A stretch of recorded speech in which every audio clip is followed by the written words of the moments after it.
अभी हम लोगों ने पढ़ा कि इतिहास को हम 3 कालों में बांटे हैं, प्राक ऐतिहासिक काल,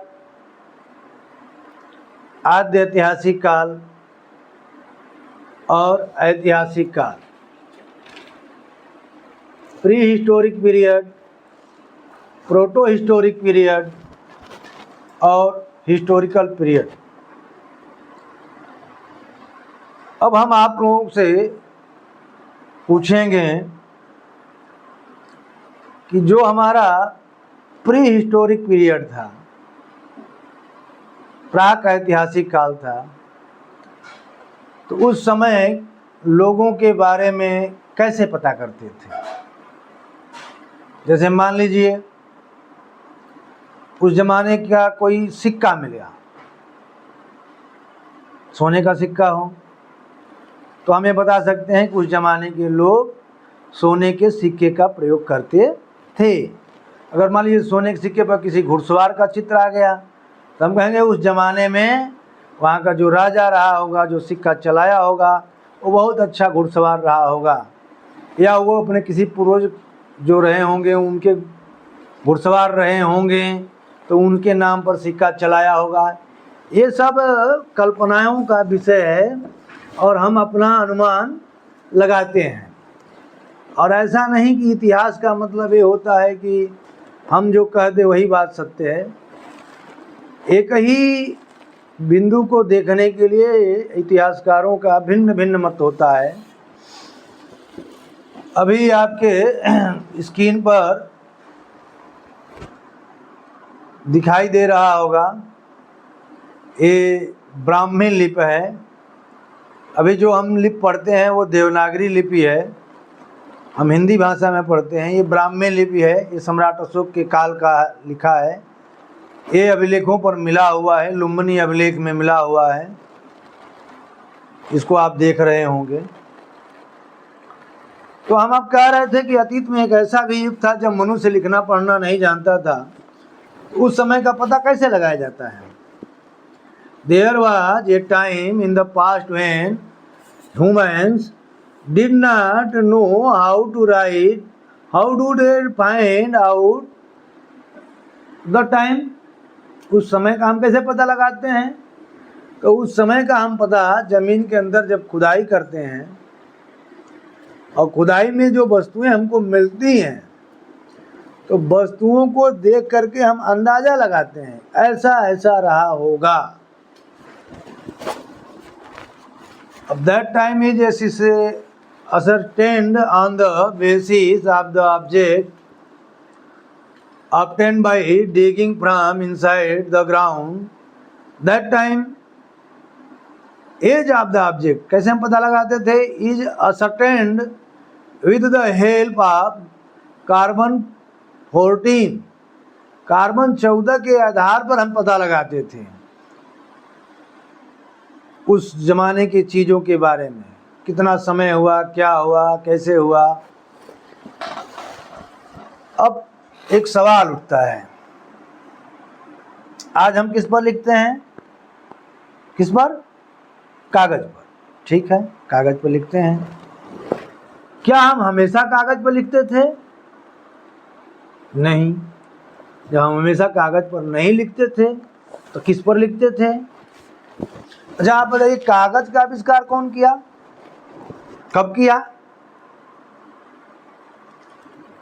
तो सबसे पहले आप जानिए कि कागज़ का आविष्कार चीन में हुआ है।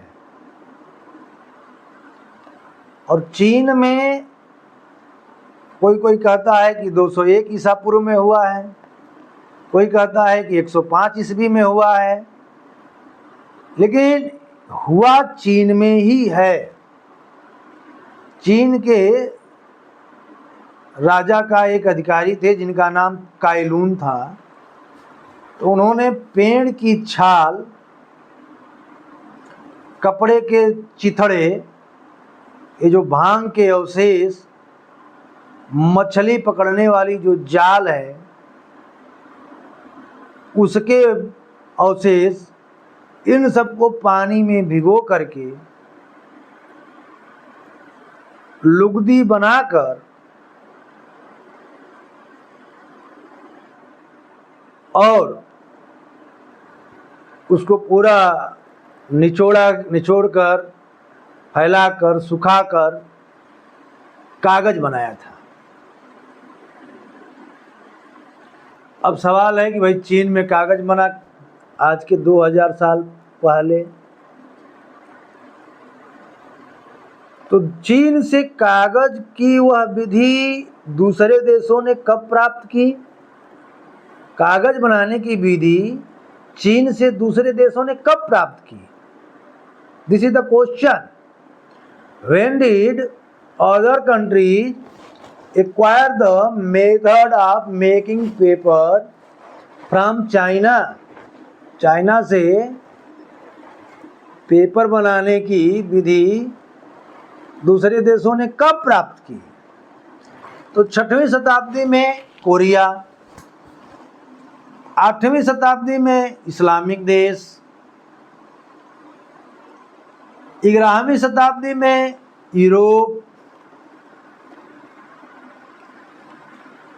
इस तरीके से कागज बनाने का जो विधि है, उसका जो प्रचार प्रसार है, वह चीन से दूसरे देशों में फैला।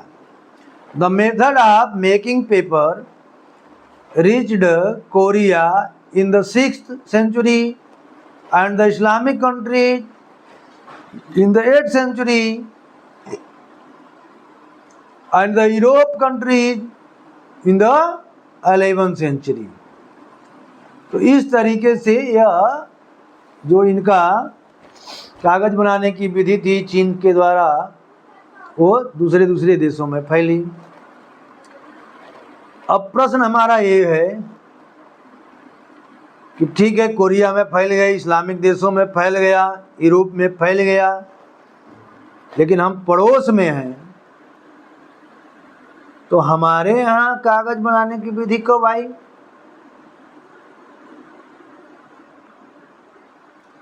तो आप लोगों को जान करके बड़ी हैरानी होगी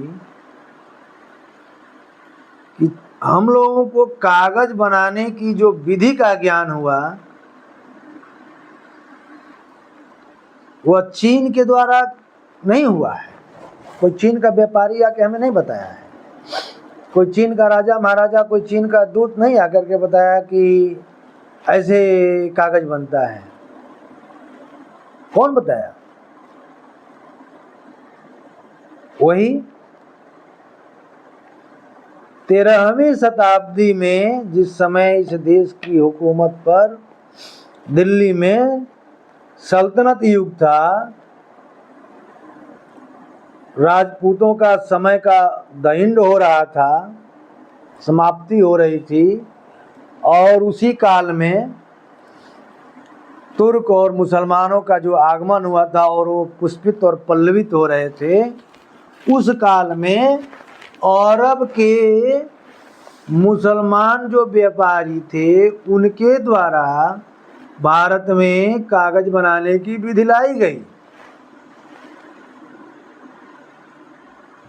अब पूछें हम अभी आपसे कि when did the method of making paper become known in India? Bharat में कब जाना गया, किसके द्वारा जानकारी हुई? तो आपको जवाब मिलेगा कि knowledge of paper making method was brought to India by traders in the 13th century. और कौन लाया? तो वही अरब के व्यापारी लाए। अर्थात कागज बनाने का ज्ञान अरब के मुसलमानों से प्राप्त हुआ है। The knowledge of making paper was acquired from the Arab Muslims, not other. आज देखिए भारत वर्ष में लोग कह रहे हैं, वर्तमान समय में यहाँ की जो राजनीति है, कोई कह रहा है कि कटेंगे तो बटेंगे, बटेंगे तो कटेंगे, क्या क्या बातें हो रही हैं।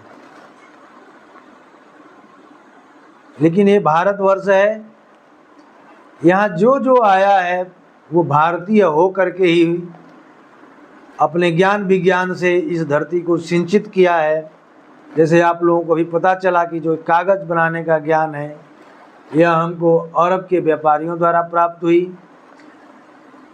अब आप लोग देखेंगे अभी एक चर्चा चलती है विश्व गुरु भारत, हम सबका प्यारा भारत कागज़ बनाने की तकनीकी किससे सीखा? अरब के व्यापारियों से सीखा। अब सवाल उठता है कि जब कागज़ बनाने का ज्ञान हमको नहीं था, हमको ही क्यों, विश्व के अनेक देशों को नहीं था, कोरिया को 6वीं शताब्दी तक नहीं था, 8वीं शताब्दी तक अनेक देशों को नहीं था, इस्लामिक देशों को नहीं था, 11वीं शताब्दी तक नहीं था यूरोप को, तो उस समय वहाँ के इतिहास के बारे में कैसे हम पता लगाते हैं?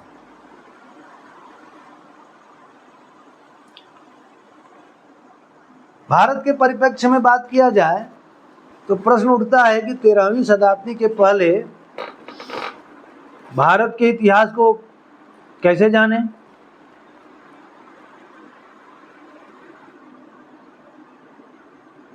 तो हम उत्तर प्राप्त होता है कि कागज़ के आविष्कार के पहले ऐसा नहीं है कि हमारे देश का कोई इतिहास नहीं है, इतिहास है।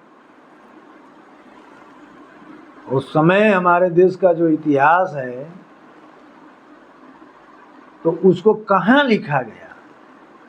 तो उस समय के जो राजा महाराजा थे वे अपनी बातें, या जो उस समय के ऋषि महर्षि थे, जो वैज्ञानिक थे, तो वो जो बातें लिखते थे उसमें पता चला हम लोगों को कि उस समय का इतिहास ताड़पत्रों पर,